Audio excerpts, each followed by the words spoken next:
तो जैसा कि हमने लास्ट एपिसोड के अंदर देखा था, जो शू लैंग होती है वो बताती है कि मैंने टोटल 16 वुल्फ जो है उन्हें यहाँ पर मार दिया है। और अब शू लैंग की इस बात को सुनने के बाद में जो कियान होती है वो शू लैंग से बोलती है कि देखा जाए तो मैंने मॉन्स्टरों को काउंट जो है वो नहीं किया, लेकिन उसके बाद भी अगर मैं अंदाज़ा लगाऊँ तो मैंने कम से कम 26 या फिर 27 मॉन्स्टर जो है उन्हें मारा होगा। और अब उन दोनों की बातों को सुनने के बाद में जो इरीना होती है वो उन लोगों से बोलती है कि तुम्हें इन्हें बिल्कुल भी अंडर एस्टिमेट करने की कोई ज़रूरत नहीं है, क्योंकि जो डूम्सडे रिफ्ट है वो कहीं आसपास में ही है। लेकिन डूम्सडे रिफ्ट जो है वो पास में होने के बाद में भी यहाँ पर केवल जो वुल्फ का झुंड था वही यहाँ पर आया था। सच में ये चीज़ जो है वो काफ़ी ज़्यादा अजीब है, मुझे समझ में नहीं आ रहा कि ऐसा क्यों हुआ। क्योंकि नॉर्मली अगर देखा जाए तो जिस टाइम पर किसी मॉन्स्टर का झुंड जो है वो अटैक करता है तो उस मॉन्स्टर के झुंड में एक उनका जो बॉस होता है वो भी मौजूद होता है, और जो बॉस होता है उसका लेवल जो होता है वो कम से कम 2 स्टार जो है वो ज़्यादा होता है। और अगर जो यहाँ पर ये वुल्फ का झुंड था इसकी बात की जाए तो इनका लेवल जो है वो 3 स्टार था। तो इसका मतलब ये होता है कि जो डूम्सडे रिफ्ट है गेट है उसे गार्ड करने वाला जो बॉस है वो कम से कम 5 स्टार का जो है वो होना चाहिए। और इरीना की इस बात को सुनने के बाद में जो शू लैंग होती है वो उसे बोलती है कि ठीक है, अगर यहाँ पर 5 स्टार का बॉस मॉन्स्टर जो है वो आ जाता है तो मुझे लगता है कि हम तीनों जो है वो साथ में मिलकर 5 स्टार के बॉस का सामना जो है वो कर लेंगे। और उसके इतना बोलते के साथ ही अचानक से हम देखते हैं कि वहाँ पर बारिश जो होती है वो होना शुरू हो जाती है, जिसे देखने के बाद में जो कियान होती है वो थोड़ी सी हैरान जो है वो रह जाती है और हैरान होते हुए बोलती है कि ये तो बहुत ज़्यादा अजीब है, क्योंकि ये बारिश नहीं है बल्कि असल में ब्लड है। और अब कियान के इतना बोलते के साथ ही अचानक से हम देखते हैं कि आसमान में एक रिफ्ट जो होती है वो ओपन हो जाती है, और अचानक से ही हम देखते हैं कि उस रिफ्ट से एक एनर्जी जो होती है वो सीधे आकर ग्राउंड पर जो है वो टकरा जाती है।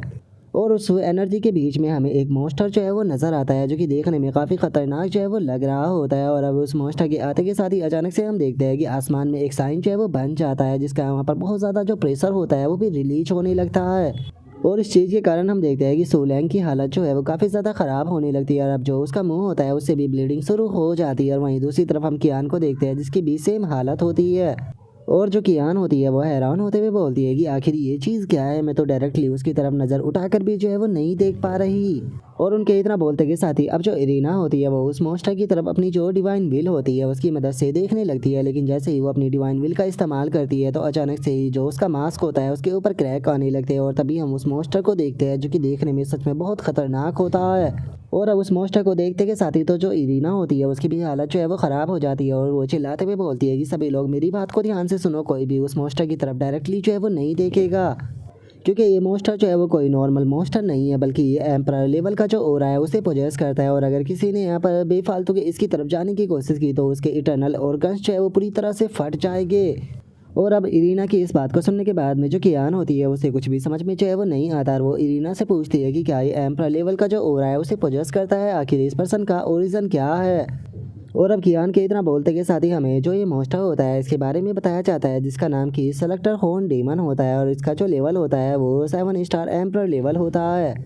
और अब उस मॉन्स्टर के पैनल को देखते के साथ ही तो जो तीनों लड़कियां होती है वो भी बहुत ज़्यादा हैरान जो है वो रह जाती है, और वे हैरान होते हुए बोलती है कि क्या ये 7 स्टार के एम्परर लेवल पर है, आखिर ऐसा पॉसिबल भी कैसे है, हम लोग केवल 3 स्टार और 4 स्टार के इवोल्व पर्सन है, आखिर हम इस प्रकार की चीज़ का सामना कैसे कर सकते हैं। जो सुनते के साथ ही अब जो कियान होती है वो इरीना से पूछती है कि अगर हम तीनों जो है वो अपनी पावर को कंबाइन कर इसके ऊपर अटैक करें तो क्या ऐसा हो सकता है कि हम तीनों इसका सामना जो है वो कर पाए। जो सुनकर इरीना जो होती है वो बताती है कि 7 स्टार एम्परर लेवल के जो मॉन्स्टर होते हैं उनके साथ में डील करने के लिए हमेशा न्यूक्लियर वेपन का इस्तेमाल जो है वो किया जाता है।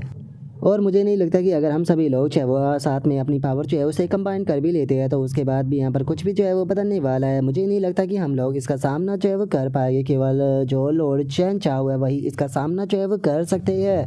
और अब इरीना की इस बात को सुनने के बाद में जो शू लैंग होती है वो कियान की तरफ देखते हुए बोलती है कि लेकिन जो बॉस है वो यहाँ पर नहीं है, जिसका मतलब कि वे हमारी मदद जो है वो नहीं कर सकते हैं। जो सुनने के बाद में जो कियान होती है वो बोलती है कि अब कोई दूसरा रास्ता जो है वो नहीं रह गया, हम लोगों को यहाँ से भागना होगा, क्योंकि अगर हम तीनों जो है वो यहाँ पर अपनी पावर को कंबाइन करने के बाद में भी इसके ऊपर अटैक करते हैं तो उसके बाद में भी कोई भी रिजल्ट जो है वो नहीं मिलने वाला। हम लोग चाहे कितनी भी कोशिश क्यों ना कर ले, लेकिन रिजल्ट जो है वो बिल्कुल ऐसा ही होगा जैसे कि एग से रॉक को फोड़ने की कोशिश की जाए। और अब उनके इतना बोलते के साथ ही हमारा व्यू जो होता है वो फौजियान का जो मोबाइल होता है उसके ऊपर आ जाता है, जहाँ पर कि फौजियान का जो फादर होता है वो फौजियान को आवाज़ लगाते हुए बोल रहा होता है कि फौजियान फौजियान क्या तुम्हें मेरी आवाज़ जो है वो आ रही है। जो सुनकर फौजियान अपने फादर से बोलती है कि हाँ फादर मैं आपको सुन सकती हूँ।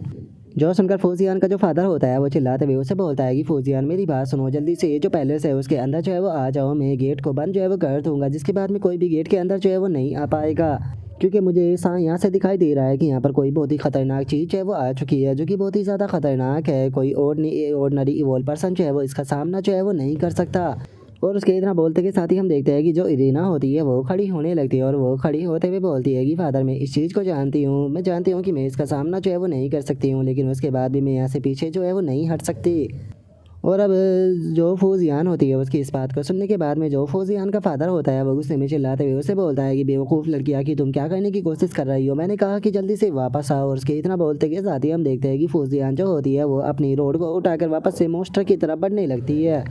और जो फौजियान होती है उसे काफ़ी गुस्सा आ रहा होता है और वो गुस्से में बोलती है कि ये मेरा घर है और मैं अपने घर को छोड़कर ऐसे जो है वो नहीं जा सकती हूँ। और फौजियान के इतना बोलते के साथ ही अचानक से हम देखते हैं कि वो 7 स्टार का जो मोस्टर होता है वो अचानक से फौजियान के सामने आ जाता है। लेकिन हम देखते हैं कि फौजियान जो होती है वो उस मोस्टर से बिल्कुल भी नहीं डरती और वो उसके सामने जो है वो खड़ी रहती है और उसके सामने खड़ी होकर उसे बोलती है कि मैं जानती हूँ कि तुम बहुत ज़्यादा पावरफुल हो, लेकिन उसके बाद भी मैं तुम्हें इस चीज़ के लिए अलाउ नहीं करूँगी। और इतना बोलते के साथ ही फौजियान जो होती है वो उस मोस्टर के ऊपर अटैक करते हुए चिल्लाते हुए बोलती है कि मैं तुम्हारा जो सिंगल स्टेप है वो भी अपने घर की तरफ जो है वो बढ़ने नहीं देने वाली हूँ, चाहे मुझे अपनी जान देनी पड़ जाए। और उसके इतना बोलते हमारा व्यू फौजियान के फादर के ऊपर आ जाता है, जो कि चिल्लाते हुए जो बॉडी गार्ड होते हैं उनसे बोलता है कि जाकर जल्दी से जो फौजियान है उसे रोको, बदले में मैं तुम्हें 10 मिलियन 20 मिलियन जितने भी चाहिए देने के लिए तैयार हूँ। अगर तुम मेरी डॉटर को जिंदा वापस लेकर आ जाते हो तो मैं तुम्हें मुँह मांगी दौलत देने के लिए तैयार हूँ। और अब फौजियान के इस फादर की इस बात को सुनते के साथ ही वहाँ पर खड़े हुए जो बॉडी गार्ड होते हैं वो भी इस चीज़ के लिए तैयार हो जाते हैं और बोलते हैं कि इतने पैसे के लिए हम लोग अपनी लाइफ को रिस्क में डालने के लिए तैयार है। और अब इतना बोलते के साथ ही वे बॉडी गार्ड जो होते हैं वो अपनी गाड़ी और जो लॉन्चर होते हैं उन्हें लेकर जो है वो बाहर निकल जाते हैं और चिल्लाते हुए बोलते हैं कि यंग लेडी चिंता मत कीजिए, हम लोग जो है वो आपको रेस्क्यू करने के लिए आ रहे हैं। और अब इतना बोलते के साथ ही हम देखते हैं कि उनमें से एक बॉडी गार्ड जो होता है वो अपने लॉन्चर को शूट कर देता है। लेकिन तभी हम देखते हैं कि वो 7 स्टार का जो मोस्टर होता है वो अचानक से अपना जो अटैक होता है उसे बनाने लगता है और एक ही पल में हम देखते हैं कि जो वो गार्ड होता है उसे अटैक कर वहीं पर ही जान से जो है वो मार देता है। और इस चीज़ को देखने के बाद में सभी के सभी बॉडी गार्ड जो होते हैं वो बहुत ही ज़्यादा हैरान जो है वो रह जाते हैं। तभी हम देखते हैं कि वो मोस्टर जो होता है वो अपनी पावर का इस्तेमाल जो होता है वो उन बॉडी गार्डों के ऊपर जो है वो करने लगता है और अगले ही पल सभी बॉडी गार्ड जो होते हैं वो धड़ाधड़ कर उनकी बॉडी जो होती है वो ब्लास्ट होने लगती है। और इससे पहले कि कोई भी जो है वो कुछ भी समझ पाता हम देखते हैं कि वो मोस्टर जो होता है वो अपनी पावर का इस्तेमाल करते हुए कियान और जो बाकी के बॉडी गार्ड होते हैं उन्हें अपनी एनर्जी से उठा लेता है। जो देखकर फौजियान जो होती है वो भी काफ़ी ज़्यादा परेशान जो है वो होने लगती है। लेकिन तभी जो इरीना होती है वो सभी लोगों से बोलती है कि इसे फिंगर ऑफ डेथ जो है वो कहा जाता है। अगर यहाँ पर जो ये डीमन हॉर्न है इसकी बात की जाए तो ये लो लेवल के जो इवोल्व पर्सन है उन्हें एक ही पल में ख़त्म जो है वो कर सकता है। लेकिन मुझे ऐसा लगता है कि शायद इसकी देखने की जो शक्ति है वो ज़्यादा अच्छी जो है वो बिल्कुल भी नहीं है, क्योंकि मुझे अभी तक इसकी जो आँखें है वो भी नज़र जो है वो नहीं आई। जो संत के साथ ही जो कियान होती है वो इरीना से कुछ बोलने की कोशिश करती है, लेकिन तभी जो इरीना होती है वो उसे चुप करते हुए उसे बोलती है कि कुछ भी मत बोलो, मैं यहाँ पर हार्ट ऑफ विस्पर का इस्तेमाल कर रही हूँ तुमसे बात करने के लिए। इसकी मदद से मुझे यहाँ पर कुछ भी जो है वो बोलने की कोई ज़रूरत नहीं है और ना ही किसी प्रकार का जो साउंड है वो क्रिएट होता है। मैं डायरेक्टली यहाँ पर अपनी जो बातें होती है उसे तुम्हारी कॉन्सियसनेस के अंदर डाल सकती हूँ और उसी के साथ में जो तुम्हारे थॉट है उसे भी पढ़ सकती हूँ। तो इसीलिए आप सभी लोग जो है वो यहाँ पर मेरी कमांड जो है वो सुनेंगे, जितना ज़्यादा हो सके उतने धीरे धीरे से सभी लोग जो है वो पीछे हटने की कोशिश करें और याद रखना किसी भी प्रकार का जो साउंड है वो नहीं होना चाहिए। और अब इरीना की इस बात को सुनने के बाद में जो फौजियान होती है वो इरीना से बोलती है कि क्या बस तुम इसी चीज़ को करना चाहती हो, तुम अगर एक ऐसे मोस्टर का सामना करती हो जिसे कि तुम नहीं हरा सकती हो तो तुम वहाँ से भागना जो है वो चूज़ करती हो। और अब इतना बोलते के साथ ही जो फौजियान होती है वो गुस्से में वो मोस्टर जो होता है उसके ऊपर अटैक जो है वो कर देती है और उस मोस्टर के ऊपर अटैक करते हुए बोलती है कि लेकिन मैं ऐसा जो है वो बिल्कुल भी नहीं करने वाली। और अब इतना बोलते के साथ ही फौजियान जो होती है वो उस लोहे की जो रोड होती है उसे सीधे फेंक कर जो वो मोस्टर होता है उसके मारती है और मारते हुए बोलती है कि चाहे ये मोस्टर कितना भी पावरफुल क्यों ना हो, लेकिन मैं यहाँ से पीछे हटकर जो है वो नहीं भागने वाली। और उसके इतना बोलती है हम देखते हैं कि वो रोड मोस्टर से टकरा कर वापस नीचे आकर गिर जाती है। और अब फौजियान के ऐसा करने के कारण जो वो मोस्टर होता है उसका ध्यान जो होता है वो फौजियान के ऊपर जो है वो आ जाता है, जिस कारण वो मोस्टर जो होता है वो भी फौजियान की तरफ जो है वो देखने लगता है। लेकिन जो फौजियान होती है वो बिल्कुल भी नहीं डरती। और अब जो फौजियान होती है वो गुस्से में चिल्लाते हुए जो वो मोस्टर होता है उसे बोलती है कि तुम बेवकूफ़ मोस्टर कहीं के आ जाओ, मैं तुमसे बिल्कुल भी जो है वो नहीं डरती हूँ, मैं यहीं पर ही खड़ी रहूँगी चाहे मैं आज क्यों ना मर जाऊँ, लेकिन उसके बाद भी मैं अपना जो पैलेस है उसे छोड़कर यहाँ से बिल्कुल भी नहीं भागने वाली हूँ। और अब फौजियान के इतना बोलते के साथ ही हमारा आज का एपिसोड जो होता है वो यहीं पर ही कंप्लीट जो है वो हो जाता है। तो नेक्स्ट एपिसोड के अंदर देखें कि आगे क्या होता है। अगर आप लोगों को वीडियो अच्छी लगी हो तो लाइक करना, चैनल को सब्सक्राइब करना। मैं मिलता हूँ आप लोगों से नेक्स्ट एपिसोड के अंदर, तब तक के लिए बाय बाय गाइस।